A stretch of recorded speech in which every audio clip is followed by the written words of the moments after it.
Today from our new office. It's still kind of a mess, but we're happy to be here.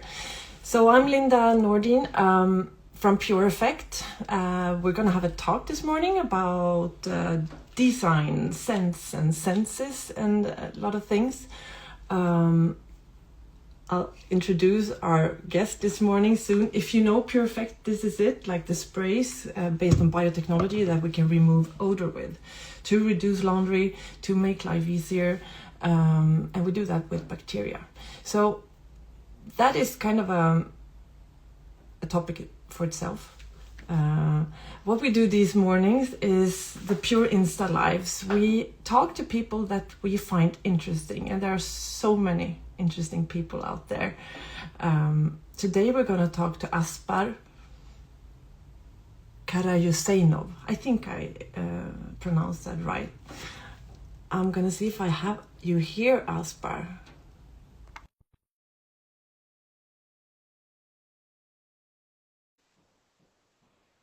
Hang tight. Have you brought your coffee? If not, bring it. Or tea, of course. Or there might be matchas out there.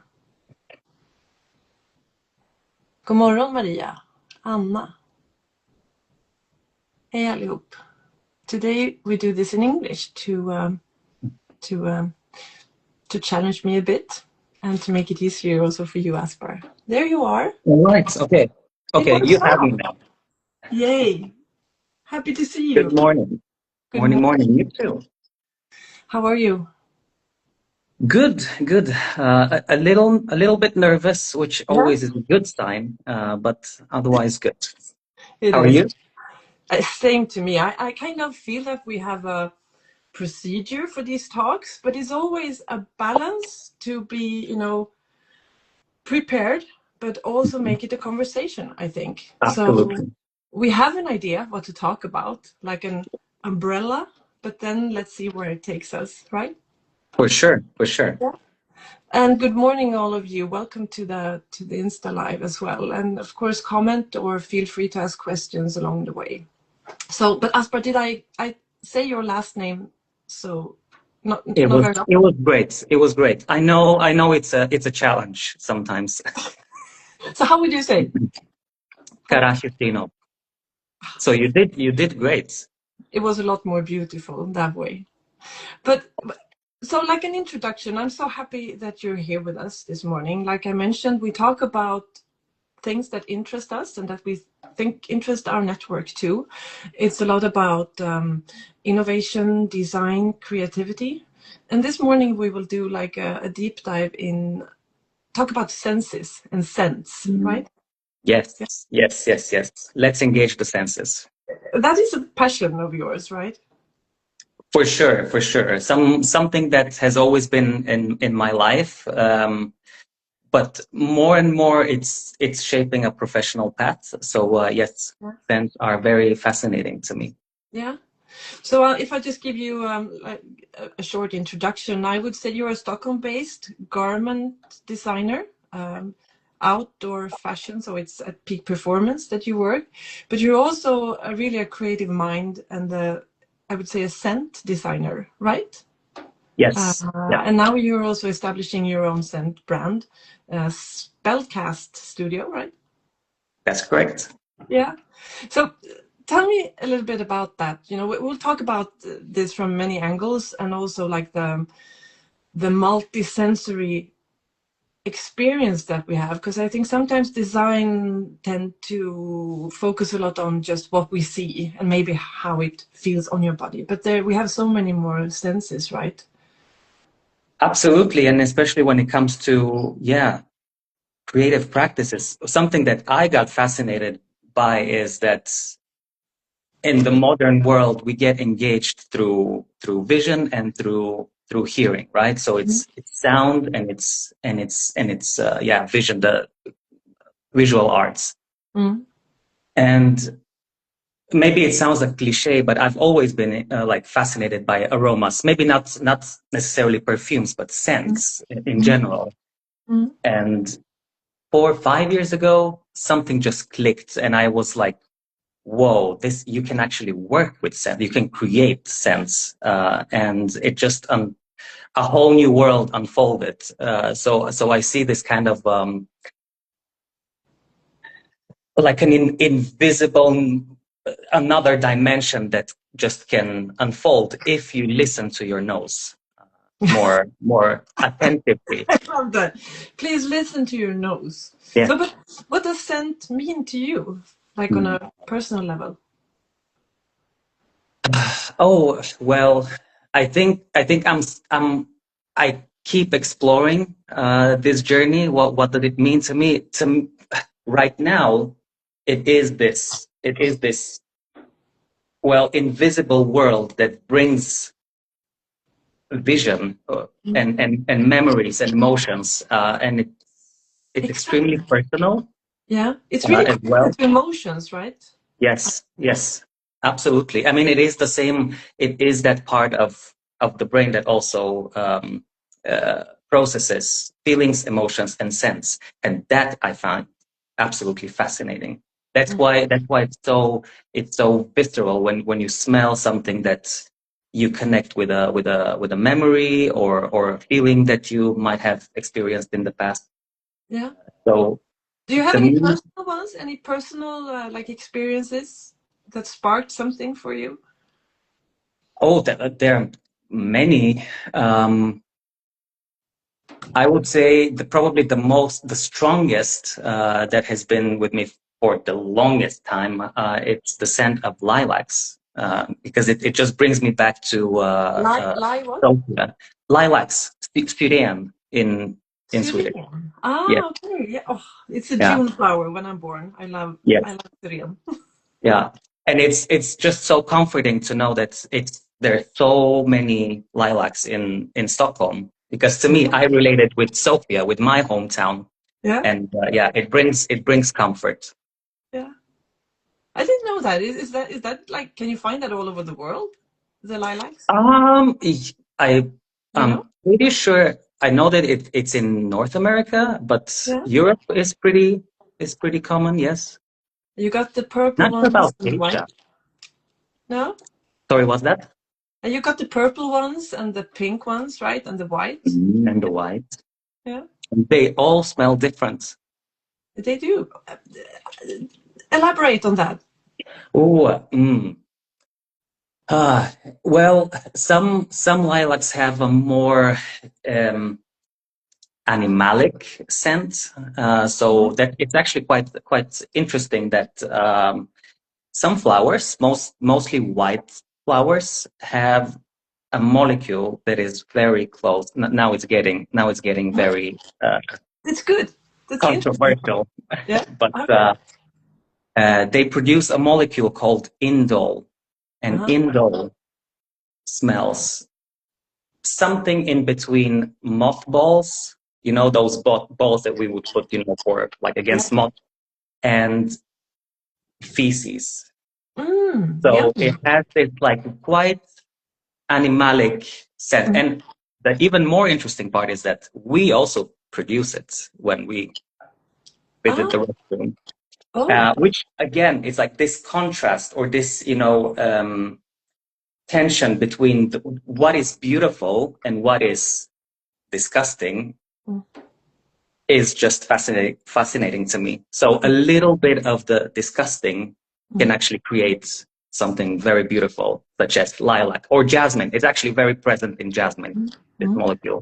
Mm. But to go back to the lilacs, Yeah. so some lilacs can be quite, yeah, animalic, this kind of mothbally, little fecal note, uh, honeyed, but also it can be quite green and, uplifting, radiant, crisp. So this contrast is quite interesting to me. I know this is really a sidetrack from what we decided to talk about this morning, but I just have to ask you. It's so interesting. I think we have 4 scents in the Pure Effect range of sprays, and I would say Nordic Oak is the one that is really a divider, a bit like coriander, or either you Mm. love it or you really don't like it. Mm. Do you know any? Do you have any clues on that? What is it? It's so Mm. personal. Well, when you talk about sense? Yeah. I mean, I think there would be there are so many different factors that can cause, this kind of separation or division. One is familiarity, so people actually connecting to a certain sense with memories, with feelings, as we mentioned. Um, there is also, of course, the cultural aspect. So, what is a good example? Um, Cardamom here, people associate with, bulle and Yeah. fika, maybe, right? And Kardemummabulle. yeah. So I mean, here it will be fika, and somewhere else might be completely like a savory dish, and for some can be just like a very woody, spicy scent. So people associate different scents with different cultural uses, let's say. So I'm thinking that it can be, the cultural differences or the personal memories that can, divide. The And popular opinion. it is tricky to describe sense in words, right? Because we Yeah, try to do that, and it's impossible. yeah, yes, Yeah. yeah, and that's the sad part, that we don't really engage, from an educational perspective. We don't engage the sense of smell in school. No. We do learn about music, about art and visual, like craft and arts, and all this, but the sense of smell is or disregarded for some reason. Maybe France Yeah. is much further along the way, and I mean, it's no coincidence that it is claimed the country of, perfume making, because they Yeah. do appreciate it. However, things are changing. I see that there is a global unfold of, interest of people just engaging with scent making, or just appreciating scent. And this is, of course, thousands of years of history. People engage with scents all over the world. It's not just France, of course. No, but when you say France, I picture, students or kids in a small wine tasting, but it's like they're tasting something. It's like you have Yeah, to practice putting words to what you sense or what you feel. absolutely. Yeah. And you mentioned wine tasting. The training is rather similar, because flavor is 80-90% the sense of smell, because we do smell through the cavity in the back of our mouth. It is connected with the nose, so it is actually the sense of smell. That's why you tell the kids to hold your nose when they take bad tasting medicine, for example. Like, There you go. Yeah, and that's a great fun exercise to do, of just like trying to, guess whatever you put in your mouth. yeah. Just like do it with stuck nose, and then you will basically feel the tastes, right? Yeah. Sweet, salty, sour, bitter, umami. I'm missing some. Yeah. Like our basic that we have on different places on our tongue, Yes. right? Yeah. So taste Oh, and flavor creates everything. So yes, wine like sommeliers, they have very similar training to perfume. so a rabbit hole. This whole topic is a rabbit hole, right? Oh, So I mean, yeah. back Let's to try to track. squeeze everything in 30 minutes. So we talked about what role do you think our senses, especially then the smell and touch, play when we rethink design of clothing, for example? Do you have any ideas on that? If we use our senses more in the design phase? Smell and touch. I mean, touch is very much, present in the design creation. Hand feel, the texture, the colors, the shapes, the silhouette, the construction. Like it's so much connected with this, the touch and sensory experience from that side. Also at the end, the wearer, how do they feel wearing certain garment? Smell again becomes a little more complex. we can, I mean, we can say that, of course, some fabrics do smell, some fibers do smell, and wool is a good example for that.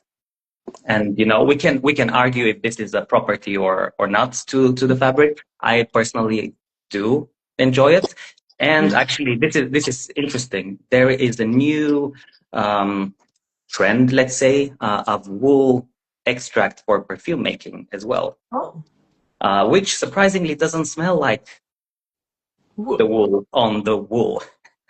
It's very apricot-y and very like fruity, which I find quite interesting.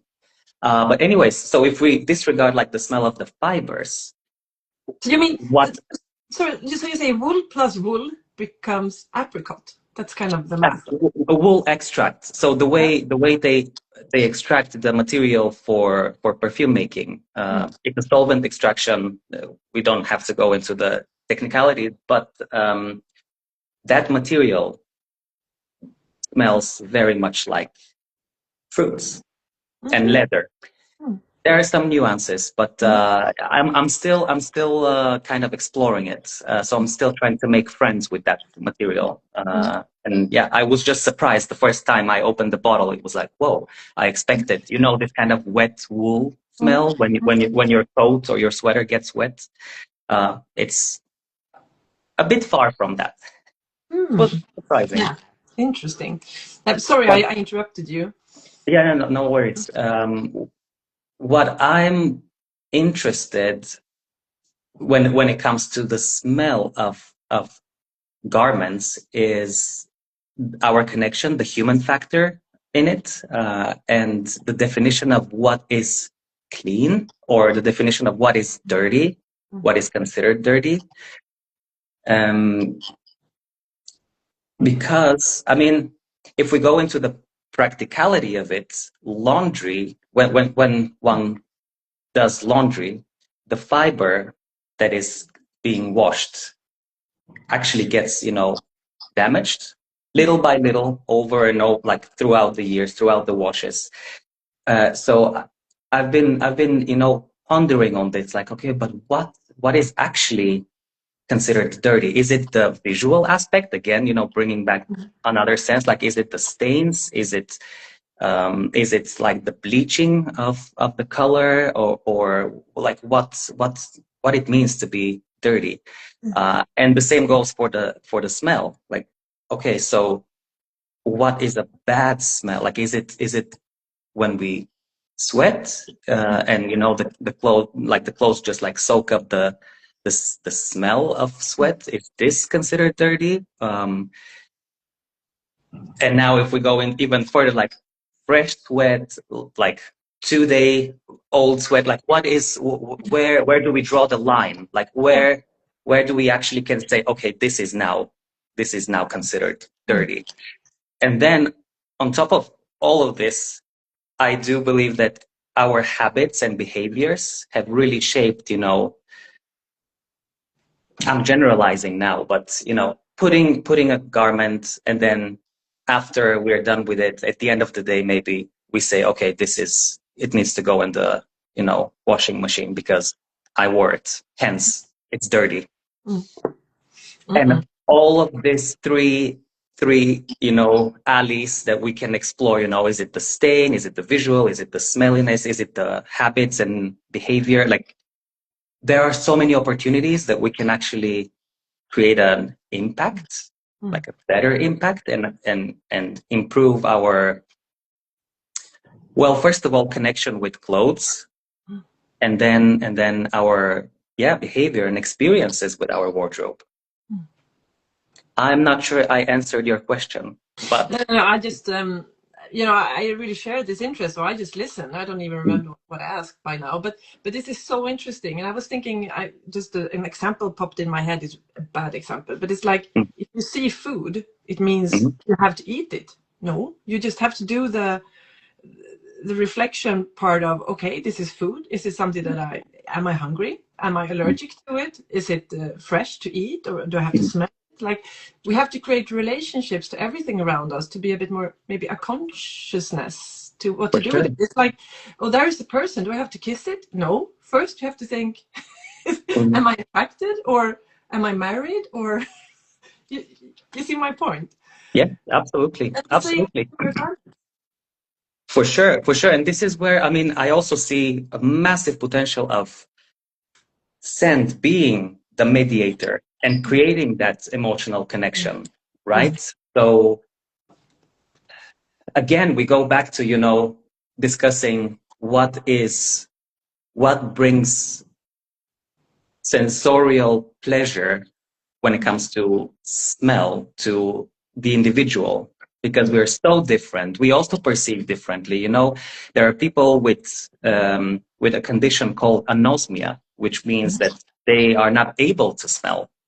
So, the palettes and the horizons that we're working with is pretty big. And imagine also a person with anosmia; they cannot tell if their garments are dirty or smelly.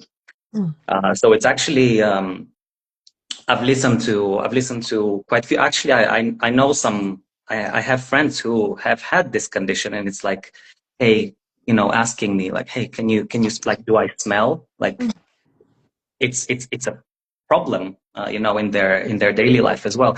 So why I mentioned this is that there are so many opportunities to build connection through the sense with our wardrobes, and we can explore that. Super interesting. We actually have a customer who has this after COVID, this condition of not smelling. What do you call it? It's an anosmia or partial anosmia. So it can be, that, or it can be parosmia. There are many osmias, and osmo means the sense of smell. It comes from Greek, Latin. So yeah, some people can, smell a cup of coffee and smell garbage. So there are many different conditions that, we can affect or support or help. Exactly. It's really a tool that I feel I don't appreciate as much as I should. It's like being blind or deaf or. So, but then I was also thinking, Aspar, you work with R&D in the fashion industry, and that's what you've been doing for many years now. But what do you find most fascinating with that work? Ooh, The most fascinating thing is actually connecting with those, with the innovators out there. It's the more I work with it, the more I see how immensely difficult it is to bring innovations to life. That doesn't make it less exciting. I think that's the exciting part, to support in any way this journey. And there are so many passionate, talented, knowledgeable people who just put their brains together to kind of create something new for the better. And I'm mostly fascinated by that. But again, from just having the idea, all the way through the development to creating something that is available on the market, it's a journey. So is that, do you mean, for example, innovating a new fabric or a new kind of design that is not traditional? Is it that we're kind of so stuck in our behaviors and we don't like change, or what? Like, why? Why do you think it's so tricky? I guess we are, in a way, like, behavioral animals. Like we get comfortable in our habits. And I mean, together with that, newness and change comes with a certain uncomfortable feeling of like, oh, but I'm familiar with this, I know this format or this product or process, like this habit. I'm fine here. Maybe I want to be somewhere outside of this bubble, and the willingness is there, but then the process, it doesn't make it less uncomfortable. And I think this is a big it's a challenge, right, to kind of accept the uncomfortable part of shifting and transition. Don't it takes mention the time. war. Yeah, like we're trying Yeah. to reduce laundry. But if you take that as an example, we're so stuck in our laundry habits. Like we Mm. do something, we throw it in the laundry bin, and it's getting washed, and then it's back in the wardrobe, etc. Why do you think we're so stuck in that habit? Ooh, why? Why? I mean, I'm Come, just thinking of like what are the newest innovations within laundry? It hasn't been that many. no.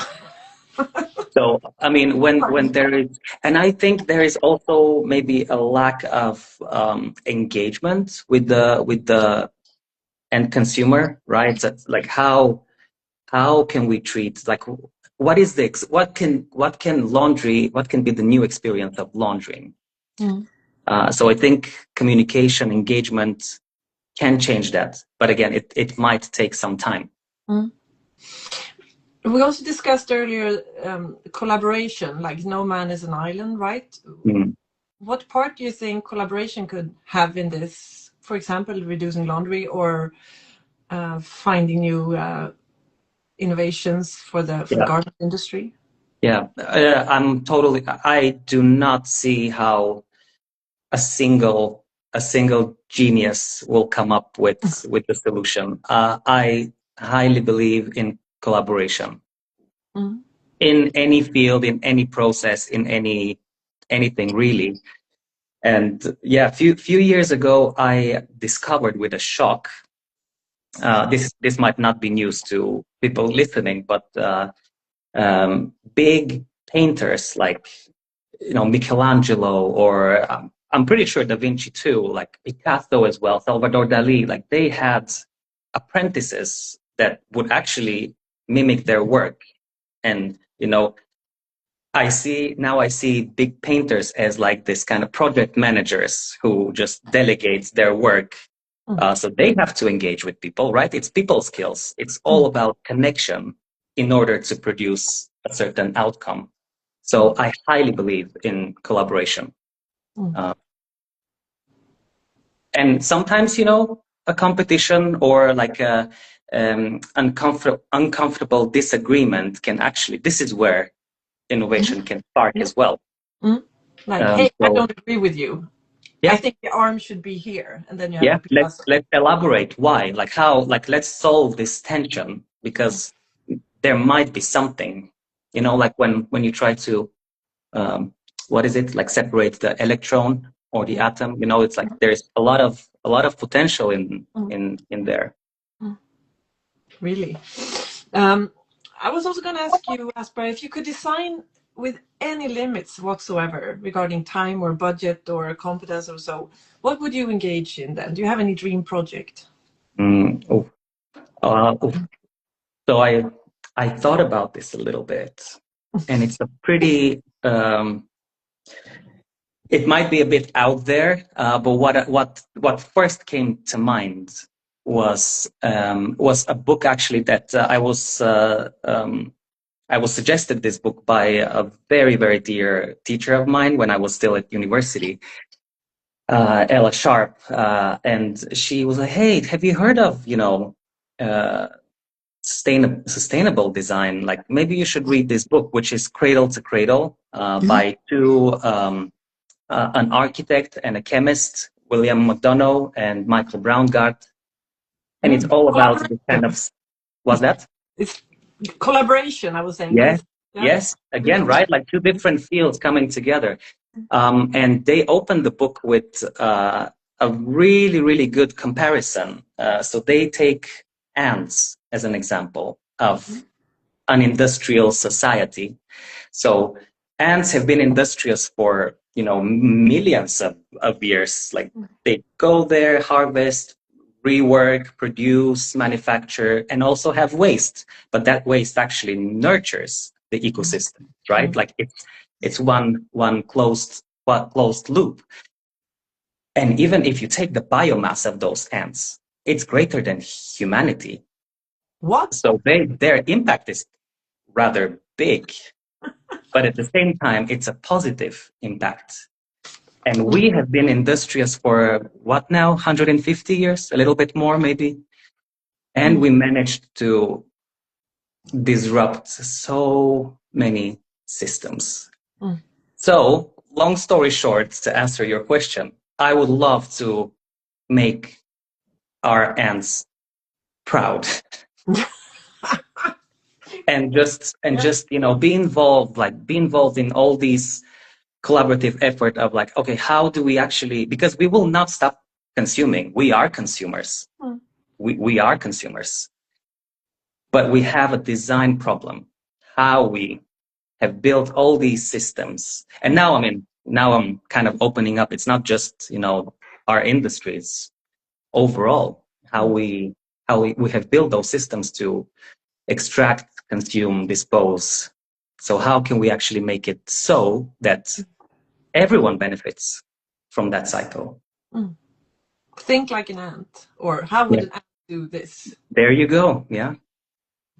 If I could be an ant for a day and then just go down there. That would be fantastic. Yeah. They're so strong. I'm amazed by ants. I should read that book. I'd never heard of it, but yeah, brilliant. Yeah. So time is flying, or running, as we say in Sweden. But one last question, maybe then, Aspar. If we like life hacks, we do this work with Pure Effect, not just as a environmental impact thing, even though that's the starter, but it's also about life hacks, making life. You got comments here. Love that answer. We love. Yes, we love consuming, especially these days when we have Christmas and everything coming up. So let's make it beautiful and sustainable. Thank you. Absolutely. Yeah.